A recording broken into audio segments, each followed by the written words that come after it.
Welcome back to the Money Focus Podcast. I'm your host, Moses the Mentor. And on today's episode, I'm excited to welcome on the show Miss Melinda Colon. She's here to really change the way you view how to price your products and services. Melinda is a master of high ticket offers or value-based pricing and has helped businesses win millions of dollars in government contracts. She's also known for her success in turning services into premium experiences that generate incredible results. So if you're ready to make a bigger impact, learn more, and have fun doing it, you're in the right place. So let's dive in. All right. Thank you so much for joining Money Focus Podcast. Really appreciate your time today. Go ahead and just start us off with a little bit about yourself, your career journey, and ultimately how you started your business. So the floor is yours. Thank you so much for having me here, Moses. And thank you to your audience. So my career journey began in corporate America, where I spent 2 decades learning the ins and outs of business, marketing, client management. And what really pushed me to start my own business was the realization that many companies weren't tapping into their full potential, especially when it came to pricing their services. And I saw businesses underselling themselves, charging for time instead of value, and leaving a lot of money on the table. And that's what drove me to build my business and help other entrepreneurs and business owners scale through value-based pricing and strategic marketing. Yeah, I mean, that's such a paradigm shift for folks because, typically when we're talking about, selling our services, you're thinking of, hourly. You know what I'm saying? Are you thinking about a job or something like that? So how did you, come about to really get into this value-based pricing model? I mean, is this something that personally happened in your career or as you transition into entrepreneurship? Yeah. How did you uncover this model? Well, the truth is that I started my business freelancing after 13 years, leaving corporate and starting my business in that hourly way. And I was like, there is no way I can make my corporate salary working hourly. It's just not going to happen. Scaling was impossible. In corporate, I was responsible for a lot of strategic building, sales modeling. So to come into an entrepreneur world where the sky's the limit, I'm limited. Why am I limited? It was because of hourly pricing. And soon I really put the pieces together and realized that it did not make sense for where I was in my business and in my career. I had already established the skills and talents that I needed, and I was already an expert. I just needed to start charging that way because I wasn't focused on the line items of solving one problem. I was solving major multi-million, multi-billion dollar problems for my clients, like many of my clients do. And because of that, really made me think about value-based pricing. Whereas hourly is you're just exchanging a whole lot of time for a little money. Or competitive pricing. It's the same thing, kind of just chasing the zero, right? You're just going down the funnel to zero. And any other pricing model, value-based pricing is fair because it's delivering on the expectation that you're going to transform the person's life and business. That definitely sounds great. And I'm sure we're going to unpack some strategies and just curious, what's the market today when it comes to landing, high ticket offers? And is it a viable strategy for entrepreneurs to really jump into? When it comes to building your business with private clients, that is the name of the game, value-based pricing. You hear high ticket offers, you hear that often in the marketplace now. It's pretty much the same, right? We're thinking about the end result for that client opposed to thinking, well, what's the line item I can check off on the list, right? What's the end result that they truly want and they desire? Is it finishing the entire book or is it editing a transcript, right? A manuscript? There is a difference. So how do you package it? How do you speak their language? And how do you deliver on their perceived value? Not your perceived value as a deliverer, as the partner in business, a client's perceived value, the customer's perceived value, even your partner's perceived value, like the affiliates, right? Those are all ways that you can change and shift your perspective on what you deliver to the marketplace. So if it's not in demand, right? Why are we building it? Why are we spending time building something that's not in demand? It goes back to that very famous, simple, phrase. It's like supply and demand, right? You supply what's in demand. That is it. And it has to be the foundation of a good, healthy business. Just curious, what type of mindset does a person have to have, that's really about to go into business and, take the advice that you provide as far as, providing high ticket offers and shying away from traditional pricing models? This is where I lose people, right? Because when I start, I'm a strategist, so I can come up with business ideas, marketing strategies that are just like, they're advanced, right? And people get it, right? People who are in that world get it. People who are venturing into it, they don't get it because they're struggling with their own perceived value, how they buy into what they do, what they perceive is that they do is valuable, thinking that, well, I have competition, so I need to stay small, or, well, I'm not good as, or I don't look like, or I don't have a big following. Like none of that matters to your client, because all that matters is you can deliver transformation. Can you deliver transformation with integrity? Yes. Then you can have a value-based price. You can have a high ticket offer. So the mindset is everything. Everything. Like in business is everything. When I talk to entrepreneurs who are, in the 6-figure range, because I have a program to help them go from 0 to six figures, they often they struggle with that high ticket offer creation because they have told themselves what they're valued at. And specifically when they're coming from a 9-to-5 corporate world, whatever, where there's hourly tied to their paycheck. And they think, oh, well, I'm only worth $25 an hour. I'm only worth $8 an hour. That is not true. That's as much as they can pay you under their business. As an entrepreneur, as a business owner, you are worth way more than that, exponentially more.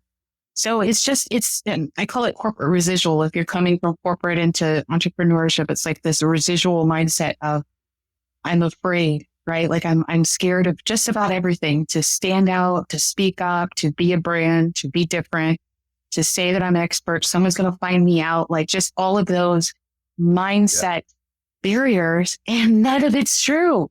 Like none of it's true. All the client cares about is, can you deliver on what you say you're going to deliver?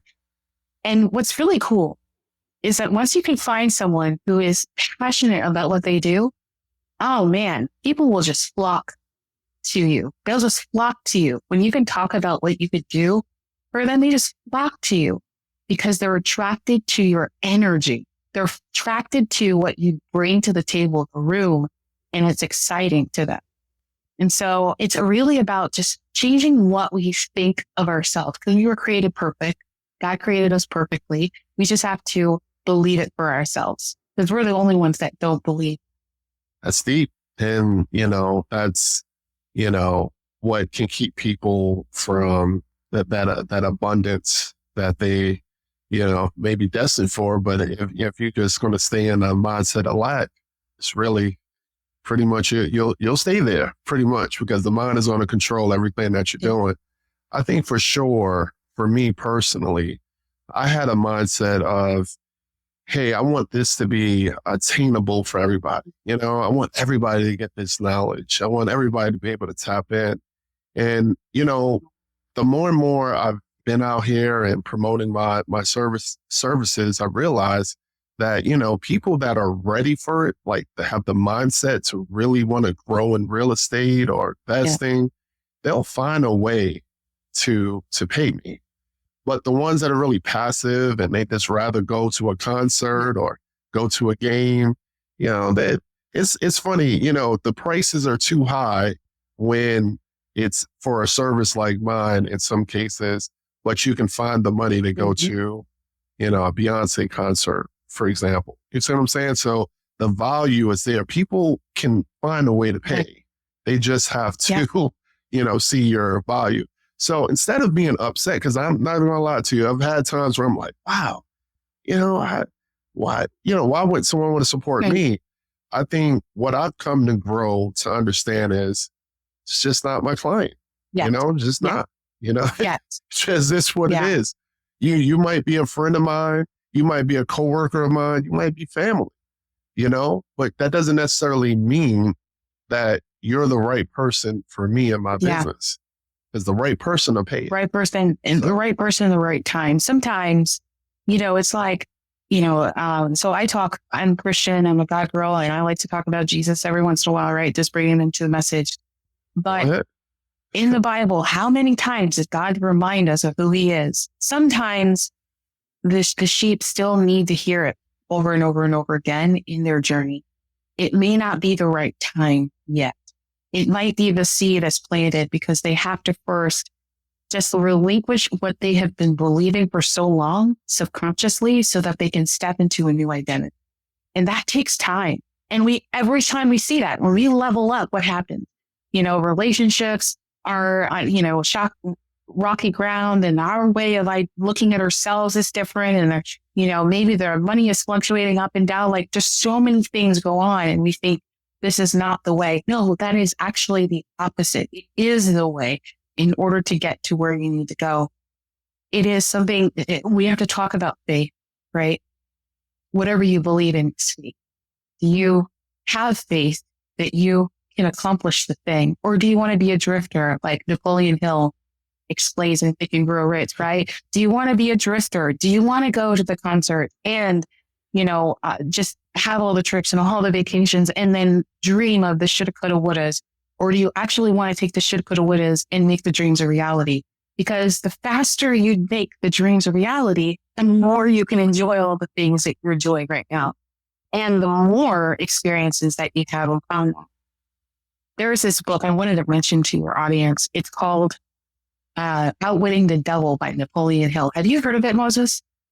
Oh, no. And I'm a Napoleon Hill fan. Wow. I haven't read that one. It is, so good. My husband and I was listening to it on Annabelle, and I was listening to it and I was doing some things around the house, and I paused and said, honey, I listened to it. I put it on speaker, and my husband's a theologian, and we just were like, what?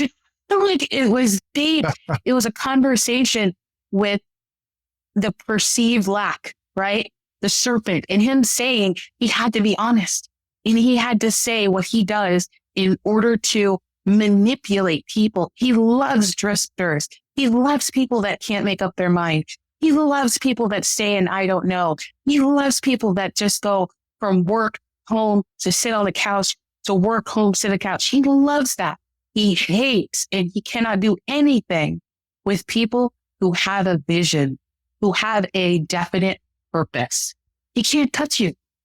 And so because we know that to be true, biblically we know that to be true, it is our duty to take our talents and skills and serve the world. And if we're not doing that in a valued Christ way, we're doing a disservice to our people, because in order to transform them, they have to pay. They have to pay. What would you say? I know we're talking about the differences and, the value versus hourly and why, it's beneficial for someone to go that route, but can you be a little bit more specific on some of the pros for doing value-based pricing, whether it's financial, time, talk us through how your clients actually benefit from implementing this before, going this route. I love this question. So I'll give you an example. So one of my clients, Ginger, she came to me and she was doing hourly pricing. She was preparing a proposal for a client, and I want to say it was roughly like 10 or 15,000.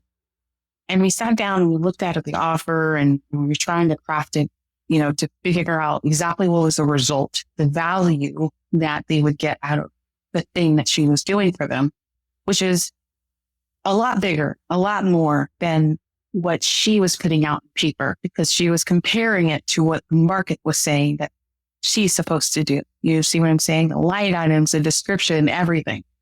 And she's like, well, honestly, when you get to this step, I'm doing all of these things. And I'm like, where is it? Where is it in the offer? And she hadn't had that outline because she didn't see her value, the perceived value of the client to the client. Does that make sense? So when we started to identify specifically how fast this client was going to make a lot of money, like 8 figures in a very short period of time, I said, we need to revisit this.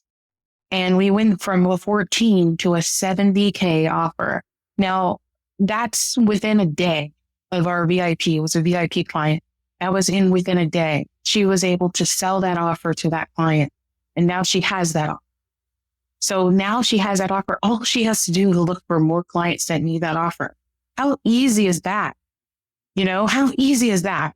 So from here, it's just about marketing strategy, iterating, and that's it. So it really makes business easier. What high ticket that offers value-based pricing does is give you time and money freedom. You have way more time because you're able to deliver something a lot faster. The client is happy, you're happy, everybody's happy. Time, value, the price is more expensive, but it's only because you think it's more expensive. If you outweigh the value the client is getting compared to what they would need to do in time, money investment to get the result, you're going to give it to them in a couple of days, in a couple of weeks compared to months and years. I mean, it's a no-brainer. It's like a no duh, right? It's like, I would absolutely do that. Yes. So, and then the other part of that is that you're going to be working with quality clients. So I don't want to say that, there are a certain level, but there are, right? There are quantity clients that know that they want to go faster, that they know what they want. A lot of clients don't know what they want and they stay stuck. They're drifting. If you want to stay with drifting clients, you're going to get drifting out prices, right? If you want to work with faster, more efficient, more higher level thinking clients, you're going to go higher, you're going to go faster. So it's all about how you're attracting the right audience, the right client, and then you start to attract even more because you're at that level. It just makes it easier for you to get there. Wow. That's huge. The last part, as far as attracting quality clients, I think that is huge. And it's not to insult anyone, because just using me for an example, if someone 10 years ago had said, hey, you want to buy a rental property, I would have been like, I would have been hesitant. But as years went on and I researched and, I was doing things, listening to podcasts, reading books, then I was, scratching the surface. But then when I got in it, I'm like, okay, I'm addicted to it. So same person, but my mindset evolved over time. So I went from being one of those quantity folks to a quality person, to where I've paid for, programs to help me better understand real estate before I became expert myself. So it's not to insult who you are overall. It just might be where you are today. So my quality today requires me to work with people who can take the knowledge that I have and apply it.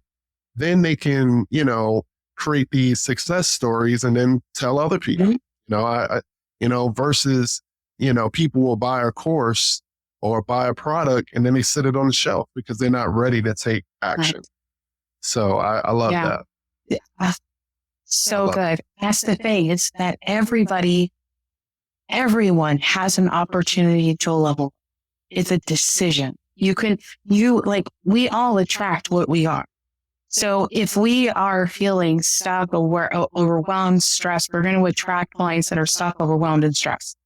If we are, higher level thinking and efficiency and systems, you could create a system, a productized system in your service business. That is gold to so many clients, because they're like, I don't have to think about what's next, and you, the expert, is going to solve it for me in my business. That's the thing your clients are desiring. And when you elevate, like you said, your perfect example is like when you elevate, you need to transform by investing into the next thing. You have to. Yeah, which kind of rolls into my next question. People will say, well, hey, Moses, Melinda, you guys, if I increase my prices, I'll price myself out the market. I won't get any customers to even start. how do you address that head on when you meet new people that will challenge you saying, let's go the high ticket offer route? When I'm working with clients, the first conversation I have with them is I address all of their objections. We get all of them out. And that's one of the most favorite ones that pop up in people's minds is, I'm going to lose my existing clients if I transition to high ticket offer. They're not going to want to pay this. They can barely pay the invoices now. It's the messaging. It is how you package it. It is how you deliver it. It is explaining and conversing to find out what they actually need beyond the thing that you're doing right now. Now, I'm not saying it's going to be perfect for everybody, but you're going to weed out those that you're not called to serve. Period. Like, it's just, they're going to have to take a minute. Okay, I'll come back to you. Can you keep delivering on the thing? Absolutely. But what they're going to see is they're going to see other people getting great results fast. They're going to see testimonial after testimonial. And oftentimes I find that those clients that were stuck at like, I don't want to pay the high ticket prices because I don't think I'm ready to do that whole transformation, often are accelerated because they're experiencing FOMO, fear of missing out. You see other businesses winning, they're like, maybe I should revisit that thing with Moses because I think it's probably the right time to do that now. Or maybe, they're going to get sick of the system that they're running. They're going to want to go faster. They're going to want to transform. And so it's our job. I think like sales is the best way to serve, right? So it's our job to serve them with opportunities to transform their lives and their business. But we just keep that door open until we are ready to fully transition to high ticket. So it's not an overnight thing. It is a process. Yeah. So when it comes to just the economy, in itself right now, I mean, I know currently it's October 2024, S&P 500 is pretty much at a record high.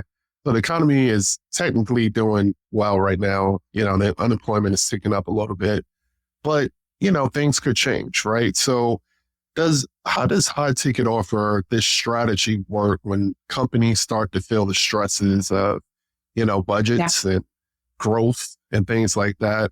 Is this still a strategy that can work in that type of environment? Absolutely.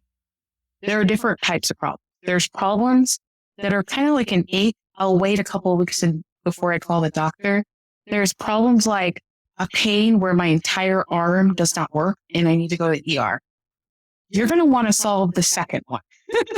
You're not going to want to try to solve people who are feeling an ache because, like you said, the economy is volatile. We're going to start to see a lot more of that. And the expectation would be, I need to be afraid. The reality is we just need to have conversations with our clients. I call them buyers because I have an entire strategy about there's 37 buyer types. That's why I keep referring to that. So you have to keep talking to your customers and your clients to see what they're dealing with, what they're experiencing, what is the top of mind thing. That might be an opportunity for you to create an offer before your competitor even thinks to create something.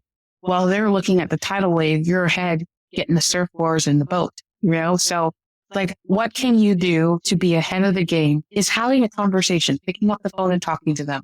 When you're having your check-in calls, finding out what's top of mind. What are you working on right now? What's your stressors? What's keeping you up at night? Beyond the solution you're delivering with them. That's how you build advocacy. That's how you build raving fans. People who are like, man, Moses is the best. Melinda is awesome, right? They are always on top of things.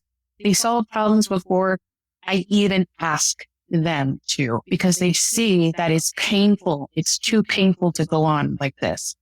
So that's how you can really just continue to evolve with the marketplace. It's not any different from 2024 to 2001 or, any time in 2008 and any time in history. It's always about what is in demand. Like, what is the thing that people are saying they need desperately and solving that problem. Sounds like you need to be agile. Yes. So yeah, I'm hearing that a lot. Talk to us about it could be your personal success stories or maybe your clients that, when they implemented this strategy, what are some money success stories? This is the Money Focus Yeah. podcast. So, enlighten us on some of the successes that you have firsthand or, assisted with over the course of your career. I like this question too. Wow. Okay. So the smallest I would say would be a 5-figure day, making 70,000 for one of my clients. The larger would be a $1.4 billion day for one of my clients in the last 4 years. Wow. So, I mean, we've transformed people's lives and just changed the way that they do business because we understand the marketing systems, the strategies, and how to do business that is agile and evolves, right? Like that's the name of the game. Oh, that's cool. And you mentioned marketing a few times. So is there a certain way that you should market your products or services when it is high ticket versus, just your normal fly by night? No, it's the same marketing principles. You still focus on your target market and their pain points and challenges, and you deliver as that solution. I mean, back in corporate, that's one of my responsibilities was making sure to attract target markets. So it really does come down to aesthetic psychology so that they think before they even see your face, oh yeah, you're for me, right? Tell us a little bit about, it sounds like you have something going on this upcoming Thursday, which is, what is this, October 16th? 17th, yeah.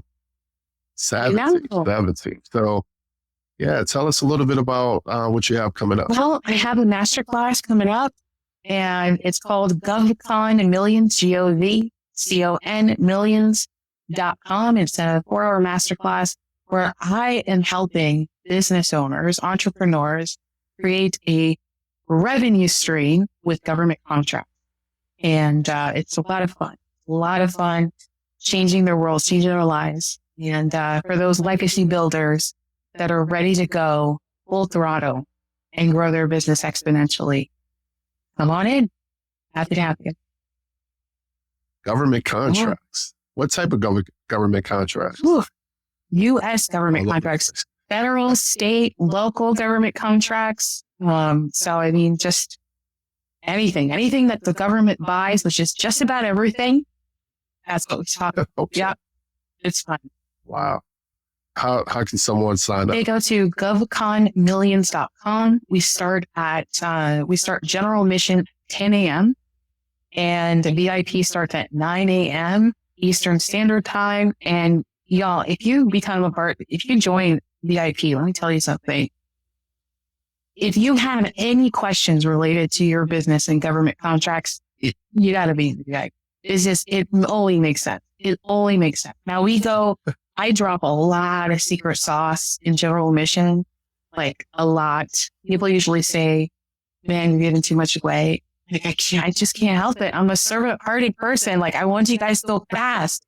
Like, stop with the objections. Just go and do it. The money is there. It's literally for you. Like, it's literally for you. So, we just got to go get it. Well, I definitely love government money. So you have been a Section 8 investor. So, that works. I'm going to have to get more information from you. Sure. So appreciate that.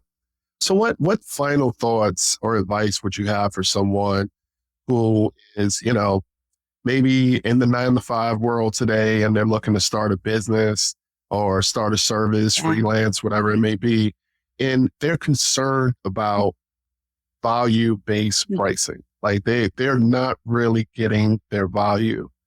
What would you say to someone who wants to start that type of business? And, floor is yours. I appreciate it. All right. So real talk, y'all that are thinking that, I want you to ask yourself something. I want you to ask yourself, what would you buy if you could go fast? Like if you could go extremely fast in your life, what would you buy? If you could figure out all of the steps, the solutions, the systems, the processes, everything, what would it be? And I'm sure you would come up with something. That's exactly what your buyers are thinking. How can I go faster? how can I save money? How can I save time on what's already going to happen? Time is already going to pass. So you get to decide whether or not you live your life the way you're living it or you transform. And guess what? I'm going to tell you this. It's a lot easier than you believe, right?